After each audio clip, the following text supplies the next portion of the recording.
नमस्ते। आज मेरे बहुत सारे दर्शकों ने मुझसे गुजारिश की है कि मैं एक हिंदी में वीडियो बनाऊं।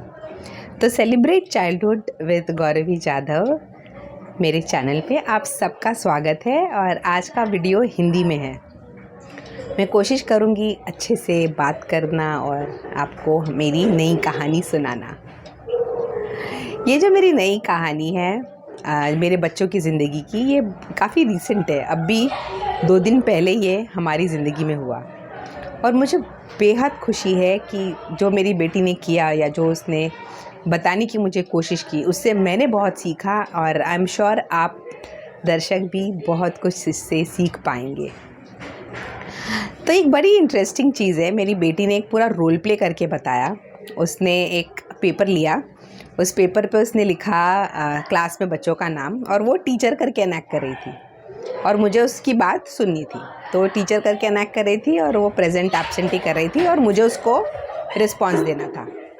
और फिर मेरे रिस्पॉन्स दे के हो जाने के बाद उसने फिर पेपर पलटा और उसके ऊपर ऐसे स्क्रिबल करती गई और पूरा पेज उसने स्क्रिबल किया। फिर उसने वो फोल्ड किया और अपने जेब में रखा। फिर वो बाहर गई और दरवाज़ा ठोका और घर पे आई और मुझे बोली कि स्वरा की मम्मी आप घर पे हो। तो वो टीचर है और मैं स्वरा की मम्मी, मेरी छोटी वाली बेटी।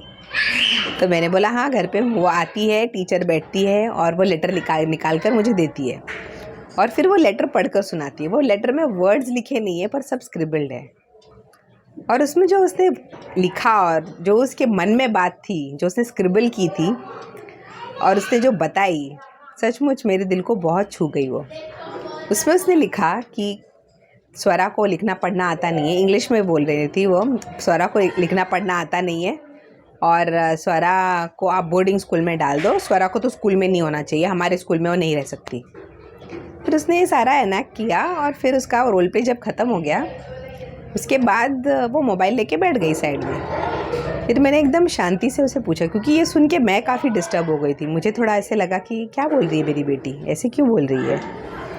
फिर उसने मुझे बोला कि ना जब लोग मुझे बोलते हैं ना कि मुझे लिखना और पढ़ना नहीं आता, तब मुझे ऐसे ही फील होता है। और मैं अपनी फीलिंग आपको बताना चाहती थी। और बहुत सारे लोगों को मैंने बोलते सुना है कि अगर लिखोगे पढ़ोगे नहीं और पढ़ोगे नहीं बराबर से स्कूल में, तो आपको बोर्डिंग स्कूल में जाना पड़ेगा। तो मैंने बोला लेकिन मैं तो मेरी बेटी को नहीं भेजूँगी बोर्डिंग स्कूल, मैं क्यों भेजूँ, मुझे तो आप चाहती हो कि आप यहाँ रहो। और फिर मैंने उससे कहा कि मुझे नहीं फ़र्क पड़ता कि मेरी स्वरा को आज लिखना या पढ़ना अच्छे से आता है कि नहीं, लेकिन मुझे पता है कि वो कल सीख जाएगी। जो उसे आज नहीं आता है वो कल ज़रूर सीख सकती है। तो उसने बोला हाँ मम्मी मुझे भी ये मालूम है, लेकिन बाहर लोगों को नहीं पता। तो इससे एक बड़ी इंटरेस्टिंग बात उजागर हुई मेरे लिए कि लिखना और पढ़ना कब होना चाहिए, किस उम्र में होना चाहिए, सही वक्त क्या है, ये सब हम डिसाइड करते बड़े। लेकिन हर बच्चे की जो प्रगति का जो उसका रास्ता होता है वो अलग होता है। अब मेरी बड़ी बेटी जब स्वरा की उम्र की थी तब वो पढ़ती थी, अच्छे से लिख रही थी। स्वरा को लेट होगा, वो उस वक्त नहीं होगा जब वो जिस वक्त पे हमें लगता है कि उसे होना चाहिए। और हर बच्चा और हर इंसान अपने ही पेस में, अपने ही स्पीड में, अपनी ही गति में वो आगे जाते हैं ज़िंदगी में। लेकिन जब हम उन्हें ये सब बोलना शुरू करते हैं ना कि you are good for nothing, आपको तो नहीं आता, अरे उसको आता है आपको नहीं आता है, कंपेयर करना शुरू करते हैं, जब ये सारी चीज़ें शुरू हो जाती है तब वो बच्चे को डिमोटिवेट करती है और फिर उसके अंदर ये भावना आने लगती है कि मुझे तो आता ही नहीं है और अगर आज नहीं आता तो शायद मुझे कभी भी नहीं आएगा, जिसकी वजह से उनकी जो प्रगति है वो और धीमी होती जाती है।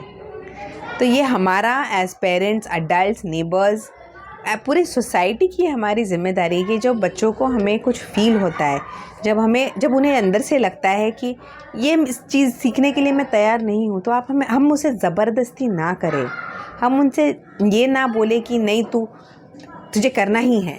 हाँ कभी ना कभी कर लोगे आप, कोशिश करते रहो और एक दिन आपसे वो ज़रूर हो जाएगा। All the more very important, अभी भी लॉकडाउन शुरू है, बच्चे बहुत ज़्यादा फ्रस्ट्रेटेड है और उनका और भी रुचि नहीं है पढ़ाई करने में, जो हम लिखने पढ़ने की बातें उन्हें बोलते हैं उसे करने में। तो प्लीज़ आप उन्हें ज़बरदस्ती ना कीजिए, उन्हें अपने तरीके से सीखने दीजिए, क्योंकि जब वो अपने तरीके से सीखेंगे वही उनके लिए बेस्ट होगा। Thank you dear friends for listening.